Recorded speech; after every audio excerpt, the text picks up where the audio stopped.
Recruter pour une entreprise, c'est essentiel, il faut faire le bon choix, c'est compliqué, et aujourd'hui on va parler de growth hiring, ou alors comment sourcer ses futurs employés.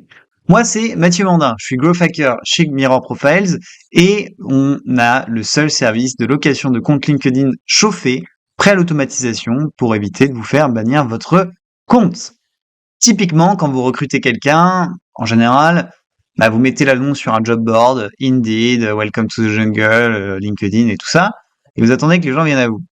Maintenant, c'est possible d'aller automatiser un grand nombre de tâches et là, d'aller visiter, demander en connexion des gens pour aller leur proposer d'échanger et d'aller être intéressé par le poste.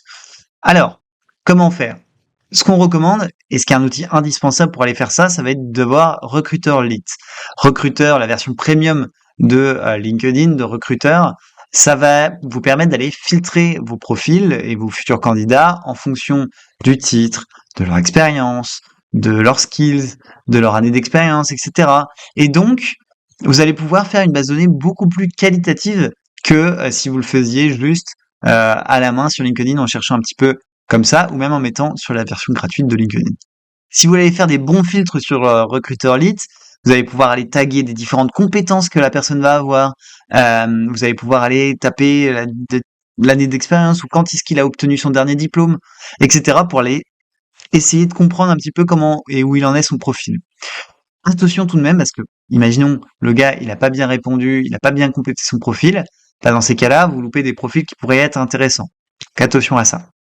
Si vous voulez scanner l'entièreté du profil sans aller le visiter, vous pouvez aller dans la section mots-clés, je vous mets une petite vidéo à l'écran, et vous mettez des recherches booléennes dedans. Donc vous mettez des mots-clés entre guillemets, avec des end, or ou not, pour aller exclure ou inclure certains mots-clés qui pourraient être présents dans le profil. Alors la version premium de LinkedIn a différents niveaux. Tu as la version Recruiter Lite qui est la version un peu plus abordable, qui vous permet d'aller envoyer jusqu'à 30 emails, d'aller faire des filtres sur 20 à 30 critères différents. C'est très bien pour les TPE, PME, et ça va vous permettre d'aller trouver les profils, d'aller faire un travail de fond sur les profils et aller les recruter. Si vous voulez, il y a une version à 900 € par mois qui est là pour les cabinets ou les professionnels. Et dans ces cas-là, vous avez encore plus de filtres, la capacité d'aller envoyer jusqu'à 150 emails. Donc, c'est pour les gros cabinets qui ont beaucoup de besoins. Petite astuce, ça peut parfois, sur certains postes, être un peu plus facile à utiliser Sales Navigator plutôt que Recruiter Lite, parce que parfois, sur certains filtres, c'est pas essentiel d'avoir tous les mots-clés, ce genre de choses, d'aller trier par compétences. Donc, on va les trier par secteur, par ancienneté dans le poste, etc. Et là, ça suffit Recruiter Sales Navigator, et donc vous pouvez utiliser ça. Si vous avez besoin d'un petit peu des conseils là-dessus, on a fait un article sur les filtres Sales Navigator, allez voir dans la description. Maintenant que vous avez fait votre recherche sur Sales Navigator ou Recruiter Lite, vous avez une liste de gens à contacter et on ne va pas vous demander d'aller copier-coller tout ça à la main. C'est pourquoi vous allez utiliser un outil de scrapping, par exemple Phantom Buster, Captain Data, ce genre de choses, pour aller récupérer de l'URL de recherche Sales Navigator ou Recruiter Lite la liste des personnes intéressantes. Puis, vous allez pouvoir programmer des visites, donc en faisant un LinkedIn, donc premier LinkedIn Search Export, et après LinkedIn Profile Scrapper, version Sales Navigator. Et donc, vous faites ça, vous allez récupérer les différents profils, et puis derrière, vous n'avez plus qu'à les contacter. Je vous mets un exemple à l'écran de ce que ça peut donner en termes de data, ce que vous pouvez collecter. Attention tout de même avec cette méthode, parce que le scrapping sur LinkedIn, c'est pas, ça, vous pouvez vous faire bannir, parce que LinkedIn préfère les activités humaines, donc ils vont essayer d'empêcher les scraps. Ils l'autorisent d'une certaine manière, mais à moindre mesure.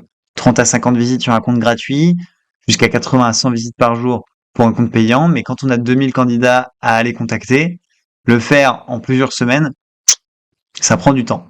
C'est pour ça que on a créé Mirror Profiles pour aller pouvoir louer des comptes LinkedIn prêts à l'automatisation pour éviter de vous faire bannir.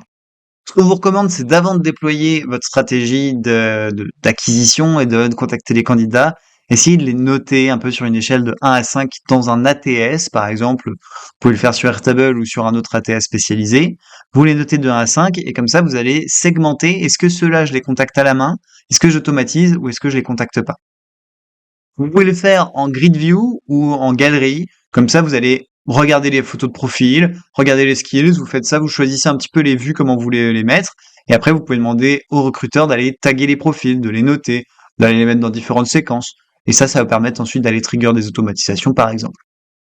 Enfin, si vous voulez faire ça sur plusieurs comptes LinkedIn et aller contacter 2000 personnes de manière automatisée sur plusieurs comptes à la fois, on vous recommande Lemlist pour le faire et d'utiliser Mirror Profiles pour avoir plusieurs comptes sécurisés. Si vous avez plusieurs messageries à gérer et que vous devez taguer les réponses, qui a répondu, pas répondu, comment, etc., s'ils sont intéressés, dispo et tout ça, vous pouvez utiliser MirrorChat, qui est un service de centralisation de la messagerie LinkedIn qui permet de réorganiser tout. Vous avez des tags, vous pouvez réorganiser par date, qui a répondu en dernier, euh, et taguer les profils. Ça derrière, vous avez juste à programmer un webhook, par exemple avec N8N, Zapier, Make, pour aller extraire la data du profil, pour aller mettre directement dans votre base de données, dire s'il est intéressé, pas intéressé, recruté ou pas. Je vous mets un exemple d'ATS là sur l'écran, avec la version en grid et la version en galerie. Sur un recrutement comme ça, automatisé, si vous avez bien fait le bon travail, que vous avez bien segmenté, que vous avez choisi les bons critères, etc., et que vous avez bien tagué, là, vous devez avoir des super KPI. En ayant tout segmenté, vous devez obtenir à peu près sur LinkedIn un taux d'acceptation de la demande de connexion de 40%, taux de réponse plus de 45%, par email au moins ouverture de 60%, taux de réponse au mail à 20% et taux de réponse au téléphone à 70%. Donc voilà, testez cette stratégie, vous allez voir, proactivement chercher des candidats, ça paye. Si vous n'obtenez pas ces chiffres-là, alors il faut maximiser les chances de votre côté en optimisant votre profil LinkedIn, en verticalisant en fonction des mots-clés pertinents pour votre cible. Allez verticaliser tout ça en fonction de si la cible a laissé un sales, vous faites un sales, etc. Vous contactez les gens à pied, à même égalité. Ensuite, si votre approche elle n'est pas percutante et que vous n'obtenez pas une bonne réponse, donc là il faut minimiser, faire moins de 500 caractères, être clair, précis, humain, apporter de l'émotion, échanger et puis voir si ça prend. Ce qu'il faut se rappeler, c'est que il faut parler de la personne, de ce qu'elle a envie, on parle salaire, on évite de passer à côté et au final de passer en entretien de qualification sans avoir parlé de potentiel salaire avant. Ça permet au moins de briser la glace et d'engager la conversation. Bien. Pensez à continuellement parler, c'est pas vraiment vous êtes pas en entretien, vous êtes plus en discussion, on apprend à connaître la personne et enfin, on va lui proposer d'échanger par la suite.